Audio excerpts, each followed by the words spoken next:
One such topic is the September 11, 2001 attacks on the United States.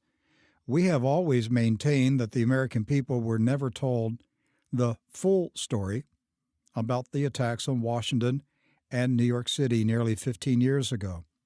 For example, while the World Trade Center towers and the Pentagon were still smoldering, I asked on this radio program why the FBI was hurriedly escorting members of the bin Laden family to jets to fly them to Saudi Arabia before they could be questioned by investigators. 2 weeks after the September 11 tragedy, I wrote and published an article titled "The Bush Family's Dirty Little Secret." I detailed the long-running relationship that the Bush family had with powerful, wealthy Saudis, including the bin Laden family.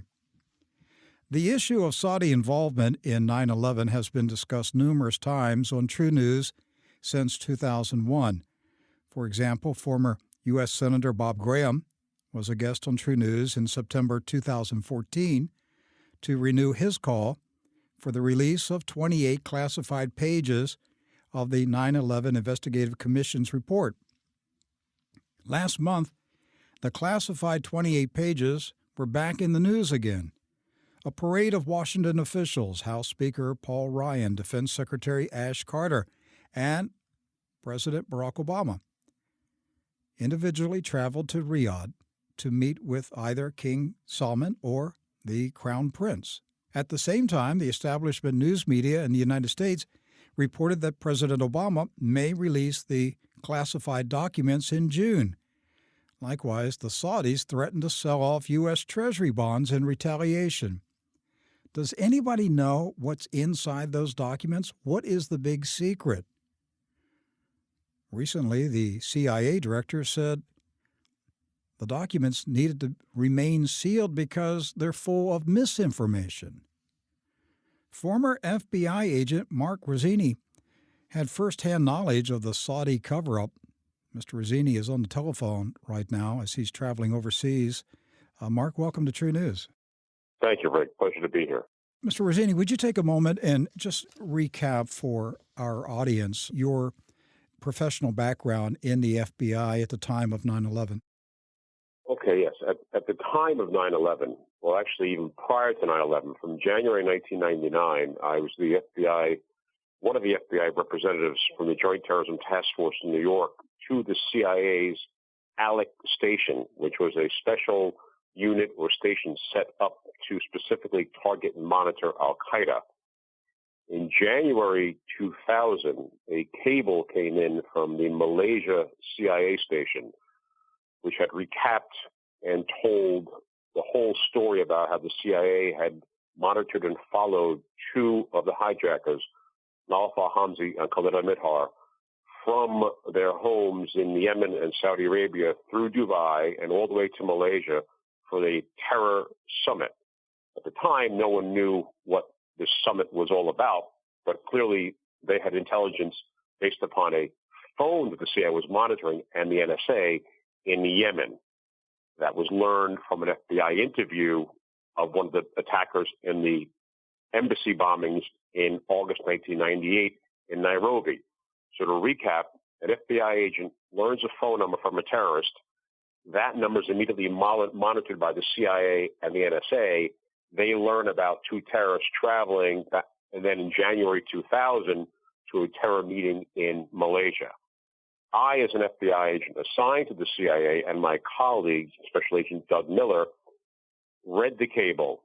Doug decided to tell the FBI about the contents of that cable, that two terrorists had been followed and they had visas to come to the U.S. More importantly, that was learned when they transited through Dubai, their passports were photocopied, and it was discovered they had visas. And that's the moment when 9/11 could have been interrupted. And I know that's kind of heavy to say, but if the FBI had been passed Doug's memo officially, which basically was it's called a CIR, a Central Intelligence Report, and that report is a very generic report, just saying, hey, FBI, two bad guys were followed, and they had visas to the U.S. you should know about this, and you and immigration, everybody else should put a watch on them so they don't come to America. Or if they did come to America, the FBI would be on them like, I hate to use that childish expression, like white on rice, but would be all over them and would be following them. And the FBI didn't get a chance to do that. And when we have two terrorists who have the potential and desire and actually did come to America, and the FBI is not told, there's a problem. And the problem is that they were Saudis. And they were not, and I see what I'm trying to prove. I'm trying to understand and get to the reason why Doug's memo was suppressed, and I was told to shut up about it, not to tell the FBI that he even wrote it.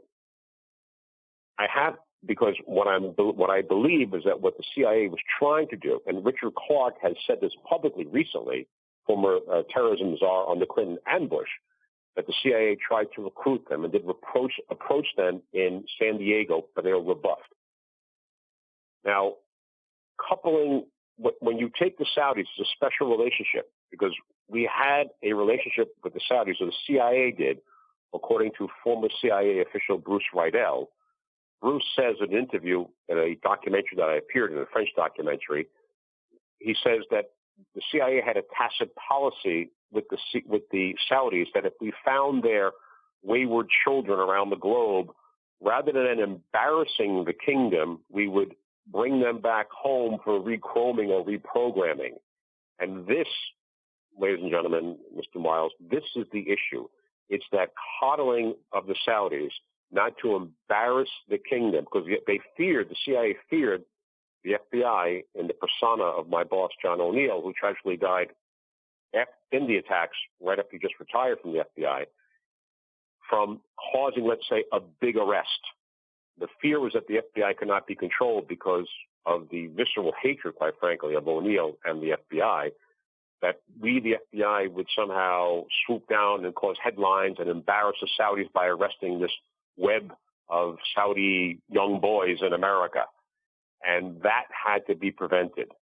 Now, no one is saying the CIA wanted the attacks to happen. That's ludicrous. But what happened is that their recruitment effort failed. And that's only why they came running up to the FBI finally in the summer of 2001 saying, you have to find these guys. And the FBI agents in New York said, well, why? Who are they? Well, we can't tell you why we know them, who they are, but you have to go find them. So so these are all the inconsistencies for the last 15 years that have not come out. So I know I've been long-winded, but it's important that I'm going slow, so it's getting there. It's fascinating. You know, in those immediate hours after the September 11 attacks, and when we heard the reports that FBI agents were rounding up Saudi nationals, the bin Laden family in particular, giving them limousine escort to jets that were waiting to fly them back to Saudi Arabia. It was the most insulting, infuriating news that we could listen to while the trade centers continued to smolder. The Pentagon was smoldering. And many of us were wondering, why are FBI agents worried about the bin Laden family? Why are they escorting them to jets? Because, see, the issue, and the issue why none of these people were interviewed, a gentleman on my squad, Jack Clune, Special Agent Jack Clune, and Jack's retired now, and Jack's been on the air several times talking about this, and he wanted to interview, was my squad in New York, we had the ticket, the Al-Qaeda ticket, we had the case on Al-Qaeda, and Jack wanted to go around the country and interview these people, but he was told no. These Saudis would not, this came down from the White House to the FBI. You cannot interview these people. And who these people are, I don't know their names off the top of my head, but they were prominent Saudis, whether in business community, connected in some way to the royal family, a prince somewhere down the line, or friends of the family, etc. And again, it goes back to the embarrassment that it would cause, how these good people could not be involved in any way. How dare you? And let them go on their way back to Saudi Arabia, because, again, it would embarrass the kingdom. And this is what it's all about. It's all about the preservation, of course, of oil. And one has to understand that oil is so important. It trumps, Trump is now going to be the nominee, but it trumps everything. it's the most oil runs the whole world economy, and disruption of that oil, and particularly coming from Saudi Arabia, and its strategic location, and it has to do with everything with our Middle East policy vis-a-vis Israel and its protection and security, and the whole structure of the Middle East going forward, and our economic interests around the globe. That's why if you embarrass King Salman or his predecessors and then whoever comes in the future, they potentially could turn off the spigot. And that will cause a massive disruption. There's so much invested in military and economy in that region, and politically, of course, again, getting back to Israel's safety and security, which is paramount as well, that there's just too much at stake. So if you embarrass King Salman, you run the risk of debasing also his rule. And again, I don't mean to be lecturing, but we need to really take a hard look and study about Islam and what Islam means to a Muslim and what it means, more importantly, to a Saudi. Remember, the Saudi king's title is also the custodian of the two holy places, Mecca and Medina. And if you, again, question his legitimacy, question his authority, embarrass him by saying, your people are terrorists, or people we arrested are terrorists around the globe, it debases their sovereignty that has been, in their mind, divinely given to them by God, via Muhammad, to be watchful over these two holy places, which are the seat of the purest religion on the face of the planet. Remember, Muhammad came on the scene. He said, I did not come to destroy, meaning Christianity or Judaism. I've come to perfect. So Islam is the literal perfect word of God. And I don't know, I think we have to really keep our mind open to that sentiment, what goes on and what's been preached. Now, when you learn that from an early age, and particularly when you become a fanatic, when you believe everything you do, you have God on your side, or you're doing everything to protect God and protect God's relationship with you, then you think you're super powerful, you can kill people at will, or you have the authority to do so. And also, in the case of King Solomon, you're protecting God's pure word. And if we, the FBI, had somehow debased their legitimacy by arresting these 19 people or exposing this grand network of terror support, then it would have debased their authority and embarrassed them. Now, the 28 pages. What does the 28 pages contain? I don't know. Senator Graham has read it. But I think it's fair to say the 28 pages contains information that shows probable cause to conduct further investigation on certain individuals that are linked, like I said, to the Saudi kingdom in some maybe tangential royal way or, again, economically prominent way, to say that there's something there. We should look into it. Not that they're responsible for 9/11 or wanted it to happen over terrorists or anything like that. No. But in any investigation, you round out all the leads. And moreover, we're a country of laws. And we, the people, need to know what our FBI did, what our law enforcement officers did, what's in that case file. Because when you go to court, right, the defense lawyer says, U.S. government, what do you have inculpatory or exculpatory about my client? And the defense has a right to see that. Well, in a weird, twisted way, we, the American people, now the defense, which is odd, we should be the prosecutor. We should be saying, we need to see what's in those pages. But again, it's not going to be revealed, and I find it farcical that it's taken almost 15 years to review 28 pages. Now, in fairness, so to speak, the pages have allegedly only been under review for the last, let's say, 4 years. Well, how long does it take to read 28 pages? I mean, a half hour? And to maybe look at the footnotes and say, okay, what source and method gathered that information? But come on, it doesn't pass the smell test. Let me ask you this. Who in Washington issued the order to round up the Saudi bin Laden family and get them out of the United States in the days after the September 11 attacks? I apologize. I don't know the answer to that. But where do you think it originated? Oh, that's from the White House. That's not something that the FBI would do unilaterally or DHS, or didn't exist. So then. that was the administration of George W. Bush. Yes, it said, yes. All right. Now, the order to seal the 28 pages, Right. where do you think that originated? Well, that's clearly an administration call too, as well. Yes, That was a George W. administration. Bush, another George W. Bush administration. Okay. Yes, All right. yes.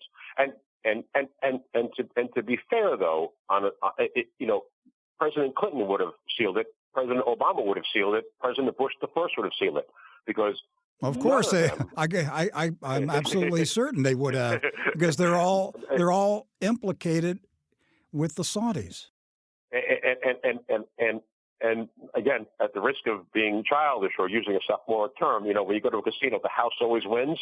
Well, the House of Saud, or Saud, that was in Saudi Arabia, always wins.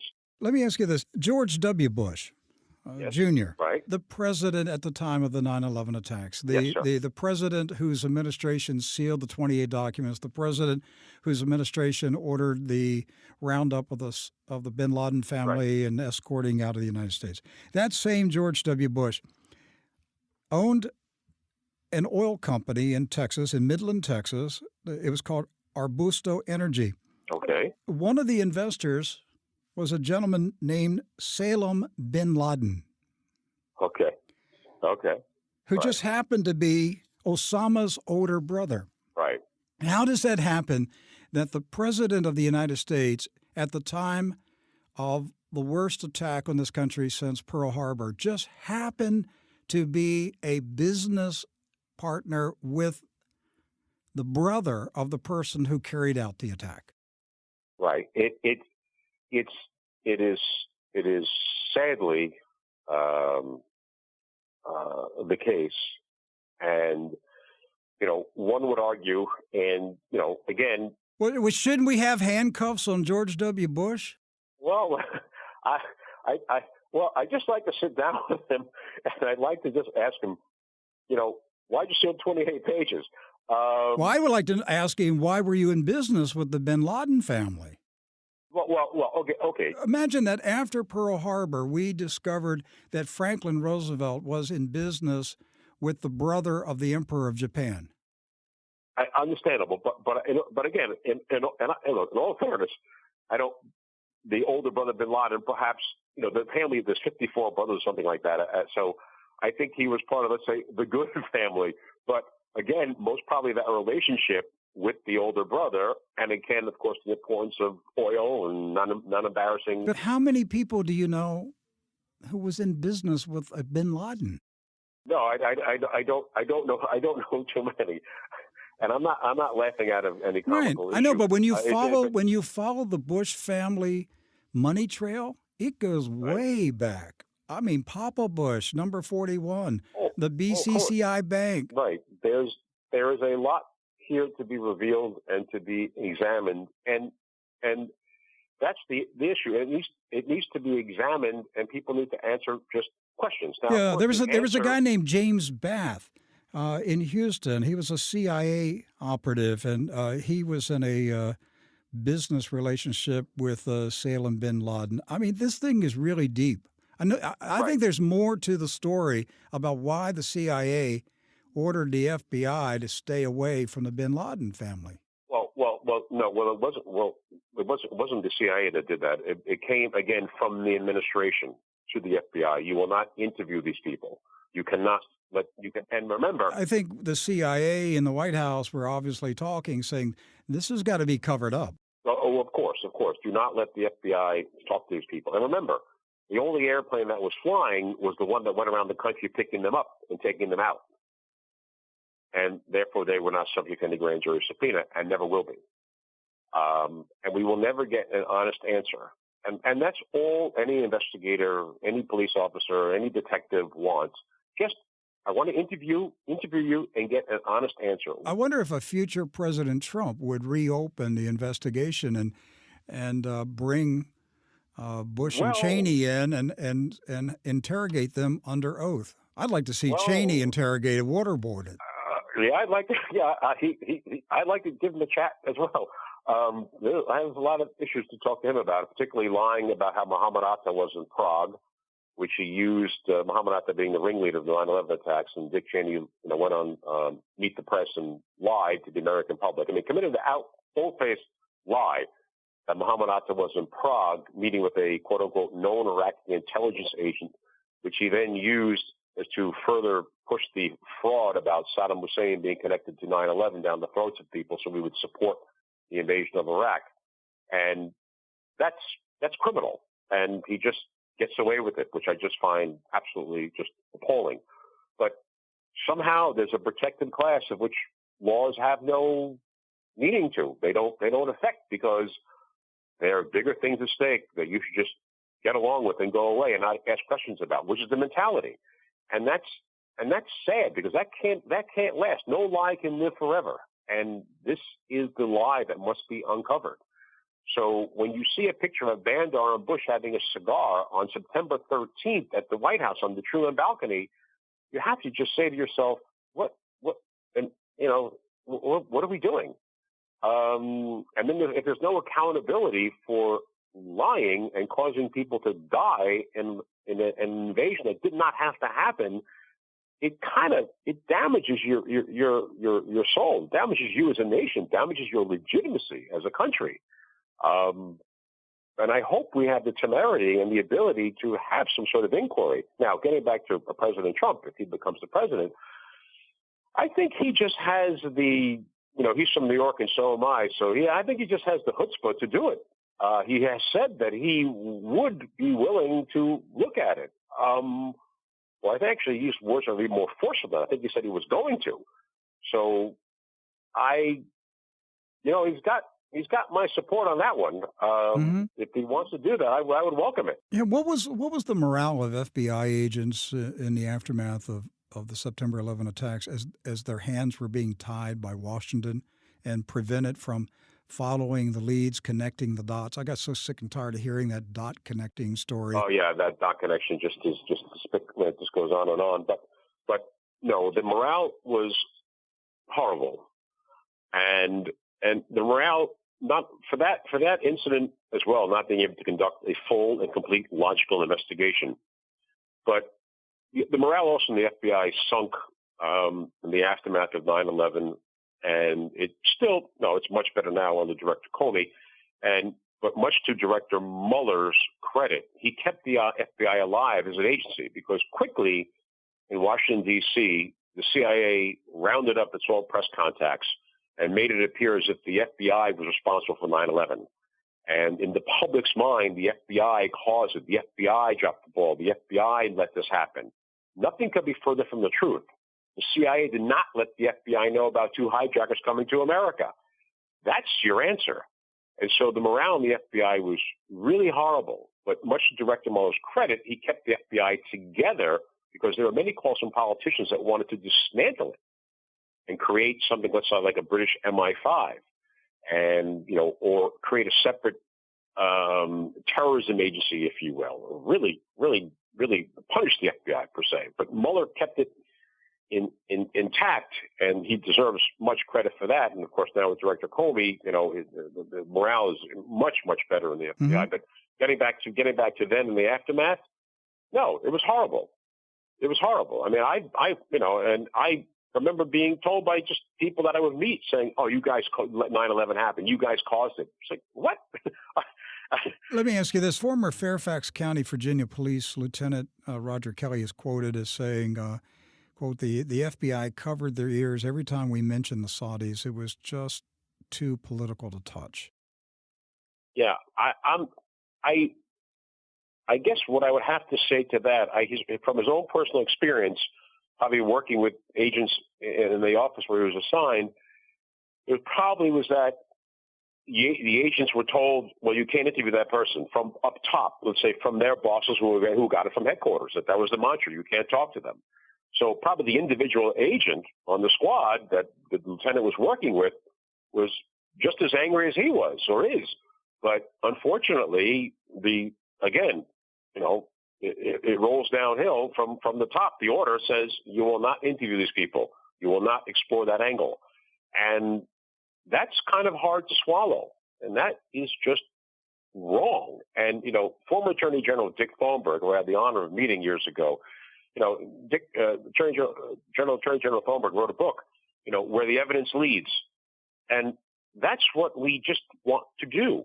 Where does the evidence lead? And if it leads to the doorstep of Riyadh, so be it. If it leads to the doorstep of the White House, so be it. Where the evidence leads. And that's what we need to do. If you could make an intelligent guess, what do you think would be contained in those 28 pages if they're revealed?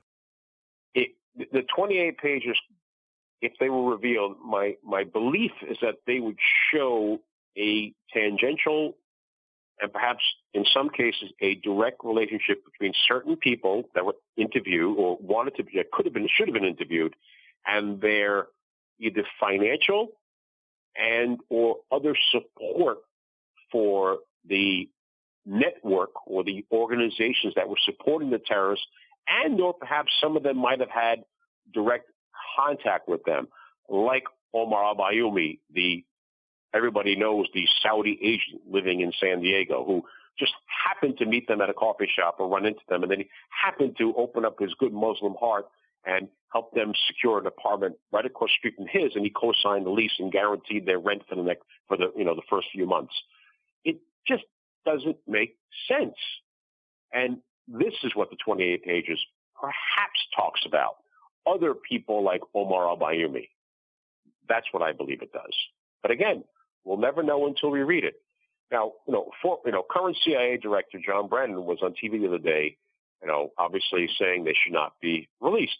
And I know John. I worked directly under John for 2 years at the National Counter-Terrorism Center. And I like John as a human being. He's a very good man.